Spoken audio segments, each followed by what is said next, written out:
Clothes, les vêtements. Coat, manteau.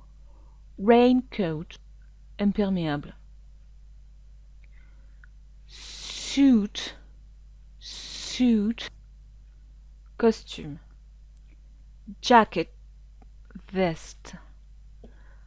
Trousers, pantalon.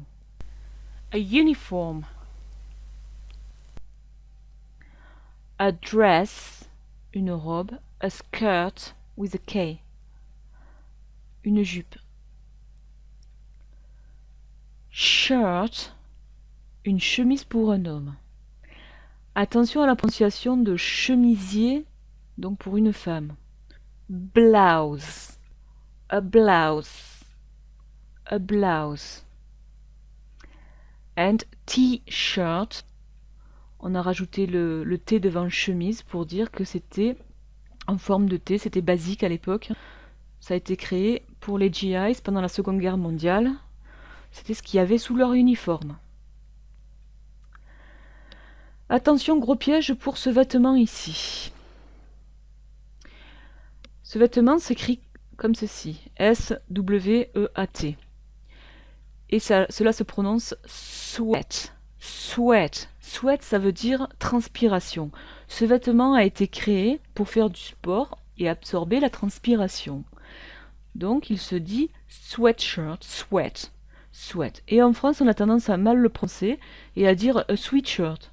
Ce qui est ridicule puisque sweet, ça veut dire doux, ou alors a sweet, c'est un bonbon. On peut pas dire mets ton bonbon. Hein, c'est ridicule quand un anglais nous entend parler, ils ne comprennent pas du tout. Donc ce vêtement se dit sweat, sweatshirt. Si on lui rajoute une capuche, hood, la capuche hood, ça devient un sweat à capuche, et donc il y a un mot spécial en anglais, on dit hoodie, hoodie. Donc attention, je répète, sweat, sweat. Un pull-over, pull-over, ou jumper, jumper, c'est un A, jumper. Attention piège, quand on dit en anglais a vest, c'est un faux ami, ça veut dire un débardeur, un maillot de corps, un marcel. Mais pour dire une veste, on dira a jacket. Collar, un col, collar. Et si on parle de la forme du col, on ne dira pas le mot collar dedans. Par exemple, pour dire un col en V, on dira a V-neck. Neck, c'est le cou. Donc c'est la forme du cou qui est en V, comme ici. Donc on dira V-neck, col en V, en forme de V. Tracksuit. Suit, c'est le costume, et track, c'est la piste pour faire de la course dans un stade. Tracksuit, c'est devenu un survêtement. Scarf, une écharpe. Attention à la prononciation de ce mot. Pour dire gants, on dit gloves, gloves. Le O se prononce comme un A. Gloves. Belt, ceinture. Tie,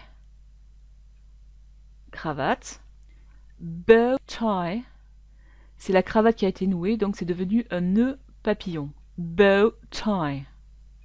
Tights, tights, les collants ou les bas.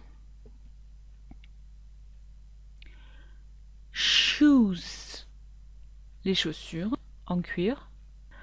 Trainers, les chaussures de sport.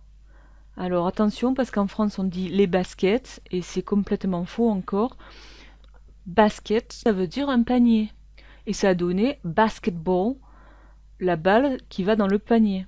Donc quand nous on dit en tant que Français mets tes baskets, ça veut dire mets tes paniers au pied, donc c'est ridicule, hein, d'accord. Le mot correct pour dire ce genre d'objet, c'est trainers, trainers. Les bottes, que ce soit en cuir ou en plastique, on dira boots, boots. Flip-flops, c'est les tongs. High heels, les talons hauts. High, haut. Heels, talons. Donc talons hauts, talons aiguilles. Sandals, les sandales. And slippers, les chaussons. Cap, la casquette. Hat, le chapeau. Bowl hat, c'est le chapeau melon. Cela existe encore, notamment dans les grandes écoles Oxford, Cambridge. Et les personnes qui ont le bowl hat, ce sont les concierges, ceux qui vous ouvrent les portes. Donc c'est encore un mot actuel à savoir. Top hat, chapeau haut de forme, hein, qui monte. Woolen cap, le bonnet. Wool, c'est la laine. Donc ça a donné woolen cap, le bonnet. Attention aux deux prochains verbes. Porter un vêtement. Be wearing.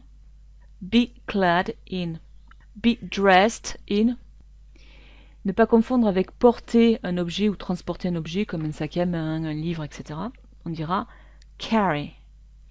Mettre un vêtement. Put on. Vous le posez sur vous. Put on. Et enlever ce vêtement, c'est take off. New, nouveau. Old, vieux. Trendy or fashionable, à la mode. Ou complètement démodé, donc out of fashion. Fashion, c'est la mode. Donc out of fashion, démodé. Le vêtement peut être elegant or smart, donc élégant. Et si vous êtes dans un vêtement de tous les jours que vous portez d'habitude, c'est casual. Casual. Casual. De tous les jours. An elegant dress, a smart dress, or a casual dress. Les matériaux, ça peut être woolen, la laine, leather, le cuir, ou cotton, le coton. Le vêtement peut être à carreaux, checked. Il peut avoir des rayures. Une rayure, c'est stripe, donc on dira with stripes. Il peut avoir des points ou des taches comme ici, donc on dira spotted. Voilà, vous avez tout compris. Bravo.